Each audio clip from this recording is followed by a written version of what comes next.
우리가 보통 그 죽음이라는 의학적 진단을 떠올리면요. 뭐랄까 되게 차갑고 기계적인 단호함 같은 걸 기대하게 되잖아요. 네, 맞아요. 병원 모니터에서 심장박동 그래프가 쫙 평탄해지고 그 삐 하는 길고 건조한 소리가 울리는 거예요. 그렇죠. 딱 그 소리요. 그러면 의사가 시간을 확인하고 사망을 선고하는 게 아주 익숙한 그림인데, 근데 만약에 그 평탄해진 모니터선이 끝이 아니라 사실은 또 다른 차원으로 넘어가는 문이라면 어떨까요? 정말 흥미로운 상상이네요. 지금 듣고 계신 여러분도 아마 설깃하실 텐데요. 실제로 피 한 방울 없는 뇌, 그리고 완벽하게 정지된 심장을 가진 환자들이 수술실에서 벌어지는 일들을 4K 카메라처럼 녹화해 옵니다. 네, 맞습니다. 오늘 우리가 다룰 자료는 그냥 뭐 흔한 괴담 같은 게 아닙니다. 현대의학의 가장 당혹스러워하는 방대한 임상 데이터, 바로 임사체험, 그 NDE에 대한 심도 있는 분석이거든요. 뇌 신경과학부터 심폐소생술 데이터, 철학적 분석까지 다 포함된 아주 방대한 문헌이죠. 맞아요. 그래서 오늘의 미션은 이겁니다. 어떻게 의학계의 조롱거리였던 이 현상이 가장 엄밀한 과학적 연구의 대상으로 진화했는지 추적하는 거죠. 자, 이걸 한번 파헤쳐보죠. 네, 좋습니다. 과거에는 이거 그냥 산소 부족해서 생기는 착난이나 환각 아니냐, 뭐 이렇게 치부했잖아요. 네. 이 현상이 현재 과학계의 치열한 논쟁 중심에 서게 된 과정을 이해하려면 과거 주류학계가 이걸 얼마나 철저히 무시했는지부터 짚어봐야 하거든요. 아예 학문의 영역으로 인정조차 안 했었죠. 그렇죠. 1900년대 초반만 해도 뭐 영국의 심령연구학회나 윌리엄 제임스 같은 일부 철학자들이 그냥 초자연적 현상 범주에서 다루는 정도였어요. 약간 귀신 이야기 취급받은 거네요. 네, 맞아요. 1948년에 발표된 도널드 웨스트의 조사를 보면 죽음의 문턱에 갔던 응답자의 한 14%가 환각을, 9%가 죽은 사람의 형상을 봤다고 답했거든요. 오, 꽤 높은 수치 아닌가요? 그런데도 주류 의학계는 그냥 뇌에 산소가 부족해서 생기는 생물학적 착란이다. 아니면 죽음에 대한 공포가 만든 심리적 방어 기제다. 이렇게 치부하고 서랍 속에 뜩 덮어버린 거죠. 완전히 비과학적인 촌극이나 종교적 영역에 갇혀 있었던 거네요. 그러다가 1970년대에 들어서면서 정신과 의사인 레이먼드 무디가 삶 이후의 삶이라는 책을 내면서 분위기가 좀 바뀌지 않나요? 맞습니다. 무디 박사가 150여 명의 사례를 분석해서 임사체험이라는 용어를 공식화했죠. 이때 정의된 15가지 공통 요소가 대중의 엄청난 관심을 끌었고요. 근데 제가 이 자료에서 가장 흥미로웠던 건 1980년대부터 브루스 그레이슨이나 케네스 린 같은 학자들이 연구해 그 판을 완전히 바꿨다는 점이에요. 전향적 연구 말씀하시는 거죠? 네, 과거처럼 사람들이 뭐 몇 년 전에 겪었던 흐릿한 기억에 의존하는 게 아니라 심정지 환자가 응급실에 실려온 그 시점부터 의료진이 대기하고 있다가 소생 직후에 바로 인터뷰를 진행하는 거잖아요. 그렇죠. 과학적 통제력하고 데이터의 신뢰성을 완전히 끌어올린 아주 획기적인 방식이었습니다. 마치 그 캠프파이어에서 하던 무서운 귀신 이야기를 랩실 현미경 아래로 그대로 가져온 것 같달까요? 와, 아주 적절한 비유네요. 근데 여기서 매력적인 점은요. 이 극적인 방법론의 변화를 이끈 원동력이 역설적이게도 현대의학의 비약적인 발전이라는 거예요. 현대의학이 발전해서 오히려 4, 5세계를 엿본 사람들이 많아졌다? 바로 그겁니다. 심폐소생술이나 제세동기 같은 생명 연장 기술이 고도화되면서 과거 같았으면 영락 없이 사망했을 환자들이 죽음의 경계선을 넘었다가 다시 돌아오는 경우가 막 폭발적으로 급증한 거죠. 생존자가 많아지니까 그들의 일관된 증언도 쏟아져 나왔겠네요? 네, 응급실이라는 그 통제된 환경 안에서 쌓이는 압도적인 임상 데이터들이 결국 주류 과학계를 억지로 일깨우게 만든 셈입니다. 트렌드가 바뀐 게 아니라 의료 기술이 발전하면서 도저히 숨길 수 없는 물리적 데이터가 쌓인 거군요. 맞습니다. 여기에서 진짜 흥미로운 부분은요. 단순히 막 기분이 평온했어요, 빛을 봤어요, 이런 주관적인 감상만 있었다면 과학자들이 이렇게까지 당혹스러워하진 않았을 거란 말이죠. 그렇죠. 주류 의학계의 유물론적 고정관념을 아주 산산조각 낸 결정적인 사례들이 등장하기 시작하거든요. 그 이른바 검증 가능한 인지 사례들이잖아요. 저는 그 1991년 가수 팸 레이굴즈 사례가 진짜 의학적 유물론에 대한 궁극적인 스트레스 테스트라고 봅니다. 와, 팸 레이놀즈 사례는 진짜 뇌신경과학자들에게 여전히 안 풀리는 난제 중 하나죠. 상황이 엄청 극단적이었잖아요. 네, 당시 의료진이 뇌 깊은 곳에 동맥류를 제거하려고 체온을 15.6도까지 극단적으로 낮추고 심장 박동을 멈췄어요. 15도면 사람 몸이 거의 얼음장인 건데 그렇죠. 그리고 뇌에서 혈액을 완전히 빼내는 저체온 심정지 상태를 유도했습니다. 말 그대로 뇌에 피 한 방울 없는 임상적으로 완벽한 시체 상태를 만든 거예요. 세상에, 게다가 눈도 가리지 않았나요? 네, 외부 감각을 차단하려고 눈은 테이프로 꽉 밀봉했고 100데시벨이면 거의 기차 지나가는 소리인데 물리적으로 수술실 소리를 듣거나 보는 게 100% 불가능했겠네요. 완벽히 불가능하죠. 당연히 뇌파 측정기는 완전한 평탄선, 즉 생화학적 뇌활동이 0임을 가리키고 있었고요. 그러니까 뇌라는 그 하드웨어의 전원 플러그를 완전히 뽑아버리고 입력 단자까지 다 막아버린 상태잖아요. 근데 어떻게 모니터가 수술실 상황을 4K 화질로 녹화하고 있었냐는 겁니다. 정말 미스테리하죠? 레이놀즈가 수술 중에 유체 이탈을 경험하면서 의료진이 자기 두개골을 열 때 쓴 전동톱의 모양을 생생하게 기억해냈거든요. 그게 일반 수술 도구가 아니라 전기 칫솔 모양이었다고 정확히 묘사했잖아요.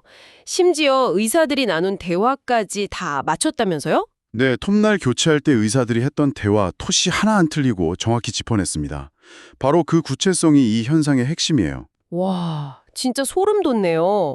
비슷한 사례가 또 있습니다. 네덜란드 심장 전문의 핀반 로멜이 보고한 유명한 틀니 사례도 괴를 같이 하죠. 틀리 사례요? 네, 심정지로 실려온 환자가 심폐소생술로 깨어난 뒤에 자기가 의식 없던 그 혼비백산의 상황 속에서 어떤 간호사가 자기 틀니를 빼서 구석에 있는 빨간 카트 선반에 두었는지를 정확히 지적해냅니다. 와, 심장이 멈춰 있었는데 그걸 다 보고 있었다고요? 네, 그리고 브루스 그레이슨 교수가 보고한 사례 중에는 혼수 상태로 누워있던 환자가 자신을 살리려던 간호사의 아주 독특한 격자무늬 신발끈을 정확히 묘사한 일화도 있어요. 누워있는 환자의 시야에서는 절대 보일 수 없는 각도인데도요. 그렇죠. 물리적 시야로는 절대 불가능하죠. 근데 제가 이 자료에서 진짜 뇌를 콱 맞은 것처럼 충격받은 건 케네스 린 교수가 2006년에 진행한 맹인 연구였어요. 아, 그 연구 정말 대단하죠? 시각 피질이 아예 작동하지 않거나 태어나서 단 한 번도 빛을 본 적 없는 선천적 시각장애인들, 그분들의 무려 80%가 임사체험 도중에 시각적인 인지를 경험했다고 보고했잖아요. 네, 맞습니다. 아니, 시각장애인이 수술실 기구 형태나 주변 환경을 묘사한다는 건 단순히 마취약 취해서 꾸는 내면의 환각이다 이런 주장으로는 절대 방어가 안 되는 지점 아닌가요? 정확합니다. 환각이라는 건 철저히 뇌 안에 저장된 기억이랑 시각 정보를 재조합하는 과정일 뿐이거든요. 그렇죠. 경험해본 적 없는 걸 환각으로 볼 순 없잖아요. 네, 환각은 개인의 뇌 신경망 안에서 만들어지는 주관적 이미지 오류일 뿐이지 현실 물리세계의 외부 객관성을 담보할 수 없어요. 환각 상태에서 간호사의 신발끈 무늬나 빨간 카트 위치를 우연히 맞출 확률은 통계학적으로 0에 수렴하죠. 아, 진짜 그러네요. 그래서 이 결정적인 사례들이 아주 거대한 질문을 던지고 있는 겁니다. 의식이라는 게 과연 뇌의 생화학적 반응이 뿜어내는 부산물에 불과한가? 아니면 뇌라는 수신기 없이도 독립적으로 존재하고 정보를 처리할 수 있는 별개의 실체인가 하는 의문이죠. 야, 기적 같은 개별 사례들을 이렇게 메커니즘으로 뜯어보니까 훨씬 더 놀라운데요. 근데 지금 듣고 계신 여러분 중에는 여전히 의심하는 분들이 계실 거예요. 이거 전 세계에서 어쩌다 한두 명 일어나는 생물학적 로또 같은 일 아니야? 하고요. 충분히 그렇게 생각하실 수 있죠. 근데 통계 데이터를 보니까 이게 절대 소수의 예외가 아니더라고요. 맞습니다. 심정지 생존자들을 대상으로 한 전향적 연구들을 종합해보면 평균적으로 무려 17%의 환자가 임사체험을 겪는다고 나옵니다. 17%요? 그럼 미국 내에서만 추정 인구가 900만 명에 달한다는 그 수치가 나오네요. 네, 900만 명이면 거대한 메가시티 하나의 인구 전체가 이 현상을 경험했다는 뜻입니다. 엄청난 숫자죠. 특히 그 생명을 위협받는 중증 질환 앓은 어린이들 같은 경우에는 이 비율이 최대 85%까지 치솟는다고 하니까요. 게다가 제프리롱 박사가 수집한 방대한 데이터를 보면 체험의 일관성도 아주 명확하게 나타납니다. 다들 비슷한 걸 겪는다는 거죠? 네, 체험자의 76%가 강렬하고 긍정적인 감정, 즉 압도적인 평화와 사랑을 느꼈다고 답했고요. 유체 이탈 경험이 75%, 신비로운 빛과의 만남이 65%로 나타났습니다. 와, 시공간 감각이 막 왜곡되거나 확장되는 느낌도 61%나 된다고 하더라고요.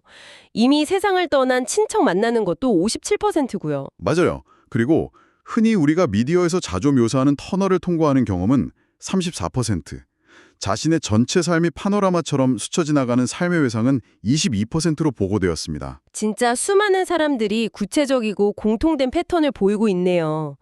국제임사체험협회나 뉴욕대 랑건 헬스 같은 세계 최고의 의료기관들이 이걸 체계적으로 연구한다는 게 진짜 의미심장합니다. 네, 단순한 주관적 경험의 영역을 넘어선 거죠. 근데 이쯤에서 우리 논리적인 딴지를 한번 걸어보죠. 데이터가 이토록 일관되다면 유물론적 관점에서는 당연히 뇌의 화학적 오작동을 의심할 수밖에 없잖아요. 그렇죠. 당연한 의심입니다. 결국 뇌에 산소가 안 들어가서 뉴런들이 미쳐 날뛰는 거 아니야. 아니면 응급실에서 쏟아부은 이산화탄소나 마취제가 만들어낸 강력한 환각이잖아. 이런 물리적 반론 어떻게 뚫어낼 수 있습니까? 주류의학계도 정확히 그 가설들을 증명하려고 수십 년간 매달렸어요. 하지만 이 물리적 가설들은 실제 응급실의 임상 데이터 앞에서 치명적인 모순들을 드러냅니다. 오, 어떤 모순이요? 가장 대표적인 산소 결핍 가설을 보죠. 산소 공급이 끊기면 뇌는 생존을 위해 발버둥치면서 뉴런을 아주 무질서하게 발화시킵니다. 약간 배터리 방전되기 직전에 컴퓨터 화면 귀괴하게 깨지는 거랑 비슷한가요? 딱 그거예요. 임상적으로 산소 결핍은 환자에게 극도의 혼란, 끔찍한 공포, 그리고 질이멸렬한 사고를 유발하거든요. 근데 임사 체험자들은 평소 깨어있을 때보다 훨씬 명료하고 평화롭다고 하잖아요? 그렇죠. 초논리적인 평화를 증언하죠. 생물학적 메커니즘이랑 전혀 일치하지가 않는 겁니다. 뇌 산소가 끊기면 평온해지는 게 아니라 시스템 붕괴로 패닉이 오는 건데 완전 정반대네요. 네. 그리고 이산화탄소 과잉 가설도 한계가 명확해요. 실제 임사체험 겪고 깨어난 환자들의 혈액 데이터를 보면 혈중 이산화탄소 수치가 그냥 정상 범위인 경우가 허다했거든요. 아, 모든 체험을 관통하는 일관된 변수가 아니라는 거군요. 맞습니다. 저는 약물 유발 가설이나 수면 침범 가설도 좀 논리적으로 빈약하다고 봤어요. 그 케타민 같은 마취제가 유체 이탈 비슷한 느낌을 줄 순 있지만 환각은 현실을 왜곡하잖아요. 네, 기괴하게 변용시키죠. 아까 팸 레이놀드처럼 수술 도구 형태를 막 있는 그대로 인지하는 그 현실적 객관성이랑은 완전히 다른 거죠. 정확합니다. 게다가 전신 마취는 뇌의 REM 수면을 아예 억제해버리거든요. 그 마취 상태에서 수술받다가 임사체험을 한다는 건 수면 중 꾸는 꿈으로도 설명이 안 됩니다. 물리적 설명들이 줄줄이 막혀버리네요. 네, 그래서 뉴욕대학교의 샘 파니아 박사가 에이웨어 프로젝트라는 아주 정교한 통제 실험을 기획한 겁니다. 아, 그 천장에 표식 숨겨놓은 실험이요. 네, 병원 응급실 천장 근처에 누워있는 환자 시선에서는 절대 안 보이고 위에서 아래로 내려다봐야만 볼 수 있는 숨겨진 표식들을 설치한 거죠. 결과가 어땠나요? 다 맞췄나요? 비록 수술실의 그 복잡하고 긴박한 환경 탓에 표식의 그림 자체를 완벽하게 알아맞힌 사례는 드물었는데요. 이 연구가 밝혀낸 진짜 놀라운 사실은 따로 있습니다. 오, 뭔데요? 환자들이 자신이 의학적으로 사망해 있던 수분의 시간 동안 특정 의사가 누구에게 어떤 지시를 내렸고 제세 동기가 언제 충전음을 냈는지 그 긴박한 수술실의 타임라인을 분 단위로 정확히 재구성해냈다는 점이에요. 와, 산소 부족이나 마취제로도 설명 안 되는데 심장 멈춘 상태에서 의식의 외부 세계를 분 단위로 트래킹한다. 네, 소름 돋죠? 이건 의식이 뇌라는 하드웨어에 종속된 소프트웨어가 아닐 수 있다는 되게 불편하지만 거대한 질문으로 우리를 이끄네요. 뇌가 없으면 의식도 없다는 유물론이 완전히 한계에 부딪힌 거잖아요. 맞습니다.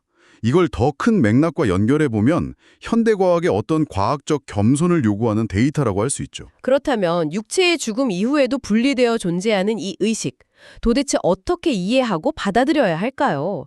단순히 사후세계 증명하는 걸 넘어서 지금 여기 살아가는 우리한테 무슨 철학적 의미가 있는지 되게 궁금해지거든요. 이 지점에서 우리는 데이비드 호킨스 박사의 의식 지도라는 아주 탁월한 철학적 렌즈를 빌려올 필요가 있습니다. 아, 그 의식 수준을 숫자로 나눈 지도 말씀하시는 거죠? 네, 호킨스 박사는 인간의 의식 수준을 1부터 1000까지의 대수적 척도로 수치화했어요. 지도의 맨 바닥에는 수치심이 20, 죄책감이 30, 두려움이 100 같은 파괴적인 에너지가 있죠. 중간쯤에 용기나 이성이 있고요. 네, 용기가 200, 이성이 400이고요.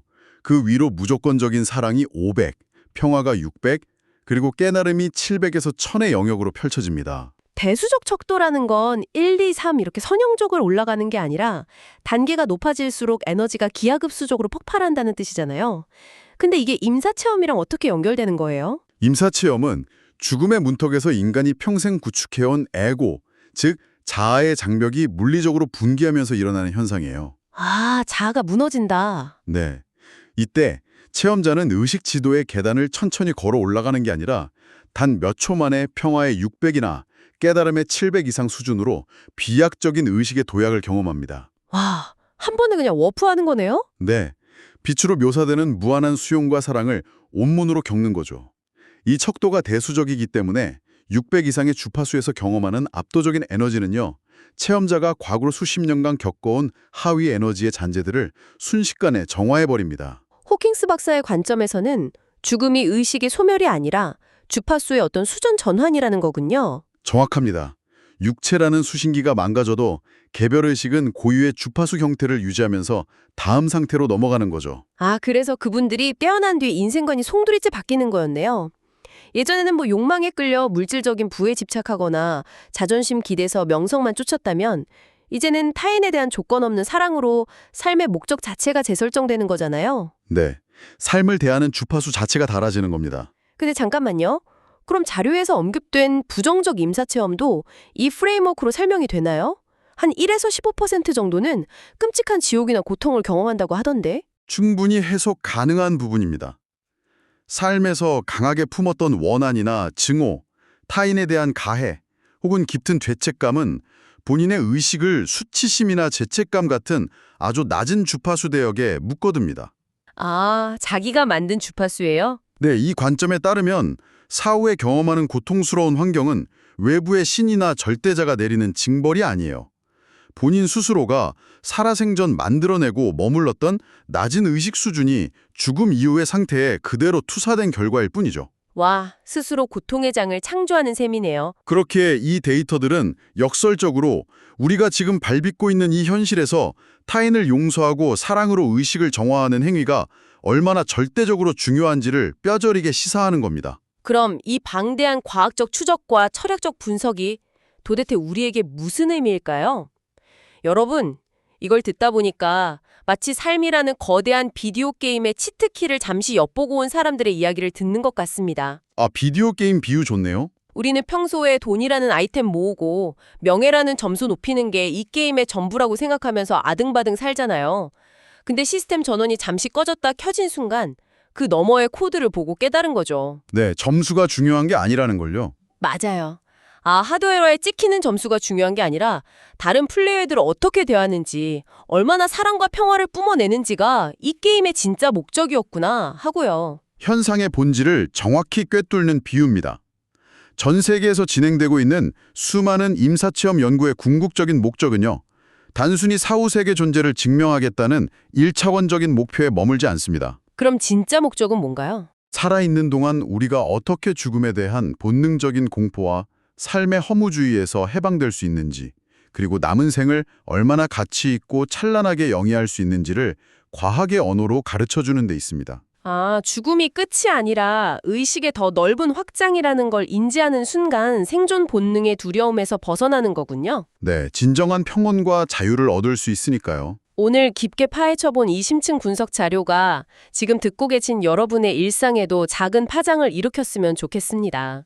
오늘 당장, 지금 이 순간 우리가 선택하는 행동과 감정이 결국 우리 의식의 주파수를 결정짓는다는 사실 말입니다. 네, 매 순간의 선택이 중요하죠. 마무리하기 전에 이 자료가 던진 아주 도발적인 생각 하나를 청취자 여러분의 몫으로 남겨드리고 싶어요.